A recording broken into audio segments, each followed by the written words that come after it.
Welcome to Living a Beautiful RV Life. This is Beverly Cole.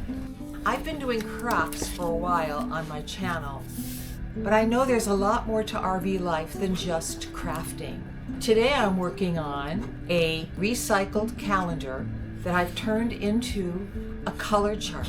It's a very useful tool that I'm going to be using over and over again. I'm going to also make a cozy coffee cake, and I'm baking it in my convection microwave. I'm going to also share with you why and how we purchased furniture that we love and that works for us in our RV.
After living in the RV for several years, the furniture that it came with kind of got worn out. It started peeling, and the couch was never comfortable. In fact, the bed that it made was even worse than the sofa itself. We decided to take that sofa out and lived without one for a little bit of time. I had my desk in front of this window, but we really missed having a sofa. So we bought a sofa, a regular sofa that you'd have in a house, and one rocker, recliner, swivel chair that is just perfect for the spot. It fits right there next to my desk, and they're comfortable because they're regular furniture. But let me show you something else that's really cool. This is the coffee table, and it has a nice shelf underneath and drawers right here. 2 drawers and a shelf. Right now I have all my books that I've made down there. But because we took the booth out, we needed somewhere to eat. This coffee table lifts up into a table so that we're able to sit and have dinner. We don't use it every night, but when you have a really nice meal, you don't want to sit with it in your lap. See you next time.